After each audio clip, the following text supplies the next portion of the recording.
Good evening students, आज हम लोग देखेंगे कि हिंदू में कितने विवाह होते हैं, कितने प्रकार के विवाह होते हैं। ठीक है, चलिए देखते हैं। जिसे हम लोग विवाह के नाम से जानते हैं, असल में उसका नाम जो है वो है पौनी ग्रहण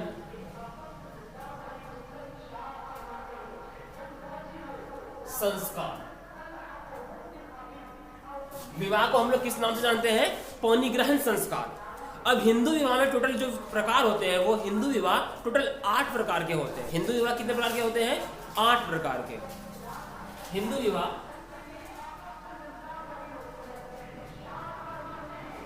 हिंदू विवाह 8 प्रकार के होते हैं। अब उसमें से 8 प्रकार में से कौन कौन सा है वो देखना है। हिंदू विवाह में जो पहला प्रकार है उसे बोलते हैं ब्रह्म विवाह। ब्रह्म विवाह। दूसरा विवाह जो है उसको बोलते हैं दैव विवाह। दैव विवाह। अब ब्रह्म विवाह किसे बोलते हैं, दैव विवाह किसे कहते हैं, और जो भी आने वाले 8 प्रकार है उसमें से किसे क्या कहते हैं, किस विवाह में कैसा प्रचलन है जिसके कारण उसका नाम पड़ा, वो जानेंगे। ठीक है, लेकिन पहले अभी हम लोग देख रहे हैं कि उसका क्या क्या नाम है। तो पहला हमारा ब्रह्म विवाह, दूसरा दैव विवाह, तीसरा आर्य विवाह, तीसरा आर्य विवाह। अब आर्य विवाह का मतलब वो नहीं जो आपने हिस्ट्री में पढ़ा था, वो नहीं। आर्य विवाह उसमें क्या था, आर्य श्रेष्ठ थे, लेकिन अब इसमें आर्य विवाह में देखना है कि वो क्या है। तो उसके लिए आपको वीडियो के अंत तक बने रहना होगा। ठीक है, चलिए देखते हैं। तीसरा आर्य विवाह, चौथा प्रजापत्य विवाह, प्रजापत्य विवाह। अब ये प्रजापत्य विवाह वो विवाह नहीं जो आपने गौतमी में पढ़ा था, गौतमी का नहीं। ये प्रजापत्य विवाह इसका दूसरा प्रकार होता है। और विवाह के 16 संस्कार भी होते हैं जो कि आपने 10th में पढ़ा था। लेकिन अभी रुकिए, बने रहिए वीडियो के अंत तक। तो चलिए वीडियो को लेके चलते हैं आगे। छठा नंबर, हमारा छठा जो विवाह है उसको बोलते हैं असुर विवाह। तो छठा क्या है हमारा? असुर विवाह। छठा ही ना, देखो गिन लो, 1 2 3 4 5, हाँ छठा ही है। तो छठा है जो हमारा असुर विवाह। अब असुर विवाह का वो मतलब नहीं कि जो राक्षस लोग सिर्फ विवाह करते थे, नहीं। असुर विवाह देखना है अच्छे से, आजकल वही तो प्रचलन में है। लेकिन चलो देखते हैं। 7वां राक्षस विवाह। राक्षस विवाह। तो अभी अब क्या देख रहे हैं आप लोग कि राक्षस विवाह आ गया, और मैंने अभी तुरंत बोला था कि वो राक्षस विवाह नहीं। तो मैंने बोला था कि नहीं बोला था, अच्छे से कमेंट करके बता देना भाई। ठीक है, कि ये असुर विवाह क्या है, राक्षस विवाह क्या है, ये दोनों एक नहीं है, दोनों का अलग अलग है। ठीक है, अलग जिसको बोलते हैं ना वही है। ठीक है, तो राक्षस विवाह। अब 7वां जो हमारा विवाह है वो है हमारा गंधर्व विवाह। क्या? गंधर्व विवाह। अब ये गंधर्व विवाह का मतलब वो नहीं गांधारी की पुत्री, वैसा विवाह नहीं। देखते हैं अभी, चलिए क्या बोलते हैं। मेरा 7वां क्या है? गंधर्व विवाह।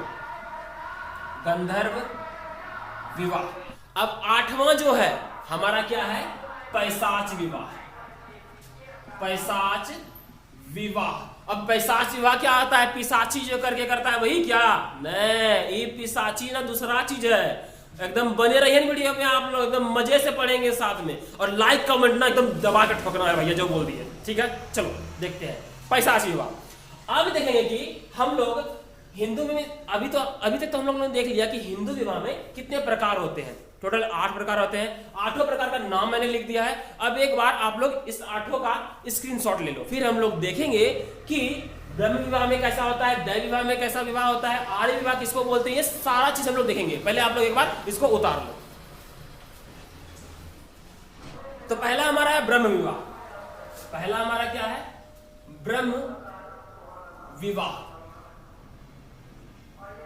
ब्रह्म विवाह में सिंपल सा होता है, आजकल जो विवाह हो रहा है खास तौर पे ये ब्रह्म विवाह का ही प्रकार है। जैसे कि हम लोग का क्या होता है शादी ब्याह में, पिताजी हो गए, भैया हो गए, या बड़े घर के जो भी होते हैं, हमारे घर के लड़के के लिए या लड़कियों के लिए क्या करते हैं? लड़का देखने जाते हैं। तो लड़कियों का जब विवाह के लिए लड़का देखने जाता है, सुयोग्य वर ढूंढने जाता है, इसी को क्या बोलते हैं?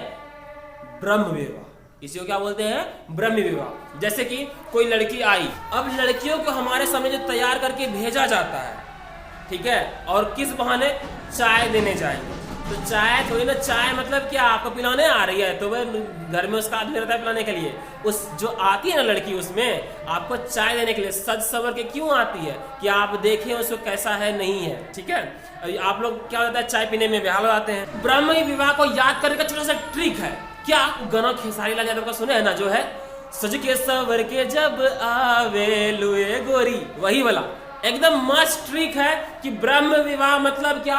सज के संवर के जो लड़कियां आती है, उस कारण जो विवाह उसका कंप्लीट होता है, मतलब संपन्न होता है, उसी को बोलते हैं ब्रह्म विवाह। अब दूसरा है हमारा, अब दूसरा क्या है हमारा? दैव विवाह। दैव विवाह में होता क्या था, इसमें तो हम लोग कोई मजाक मस्ती नहीं कर सकते हैं, ये बहुत ही अच्छा है। अब अच्छा जिनके लिए था उनके लिए, हमारे लोग के लिए तो अच्छा नहीं था, तो हम लोग तो मजे ही लेंगे, ठीक है। तो मजे ले लेकर सीखना भी है, ऐसा नहीं कि सिर्फ मजे लेंगे। तो दैव विवाह में होता था कि जो पुरोहित लोग होते थे पहले पुराने जमाने में, हाँ, कि पुरोहित जो पंडित पुरोहित थे, जो यज्ञ कराने के लिए राजा महाराजाओं के लिए यहाँ आते थे, उन्हें कन्या जो लड़कियां थी उन्हें दान में दे दिया जाता था। किसमें? दैव विवाह में। दैव विवाह में याद रखना है कि पुरोहितों या पंडितों को जो यज्ञ कराने के कारण, यज्ञ कराने की वजह से लड़कियां उसे दान में दे दिया जाता था, उससे विवाह करा दिया जाता था, उसी को बोलते हैं हम दैवी विवाह। क्या? दैवी विवाह। समझ में आ गया? अब तीसरा विवाह जो हमारा क्या है, ये असुर विवाह के बारे में पढ़ेंगे। असुर विवाह। अब आप लोगों के मन में ये आ रहा होगा कि मैंने असुर विवाह डायरेक्ट क्यों बताया, तो उसका भी एक ट्विस्ट है, देखिए जरा, देखते जाइए, ठीक है। हम लोग अभी क्या करते हैं, कन्याओं से, लड़कियों से क्या करते हैं? दान लेते हैं, दहेज लेते हैं। दान नहीं, उसको दहेज बोलते हैं। अपना राजी खुशी से जो दे दिए उसको दहेज। लेकिन अभी मांग चलता है, और आजकल तो रेट फिक्स हो गया है सबका। ग्रुप डी 5 लाख, टीचर है 3 लाख, आर्मी को छोड़ दीजिए भैया, आर्मी नहीं, वो उनका नहीं, ठीक है, सॉरी। उसके बाद बिहार पुलिस 7 लाख, दरोगा 20 लाख। मतलब क्या बताएं भैया, अभी क्या है, पहले हमारा नारा क्या था? पढ़ेगा तभी तो बढ़ेगा इंडिया। लेकिन अभी क्या है? पढ़ेगा तभी तो दहेज लेगा इंडिया, ठीक है। तो ये सब था, अभी हो रहा है, तो ये सब अभी हो रहा है। लेकिन पहले क्या था, जो कन्याएं थी उनके माता पिता क्या करते थे, लड़की जो देते थे वर को, तो वर से कुछ लेते थे, उसी को क्या बुलाता है हमारा? असुर विवाह। अब असुर विवाह में क्या होता, जिस प्रकार जो होता था ना, वो देत रही लेत रही, वही वाला, ठीक है। लेकिन देत रही लेत रही में अभी हम लोग क्या कर रहे हैं? ले रहे। लड़का लोग जो क्या रहा है? ले रहा है, देत नहीं रहा है, ठीक है। तो उस टाइम क्या था, लड़कियां लोगों को दहेज दिया जाता था। अब दहेज बोलिए या कुछ भी बोलिए, आज के भाषा में अगर हम देखें तो दहेज ही था वो, कि माता पिता जो थे लड़कियों के, वो कन्या के रूप में वो कन्या देते थे और उससे वर से लेते थे, ठीक है।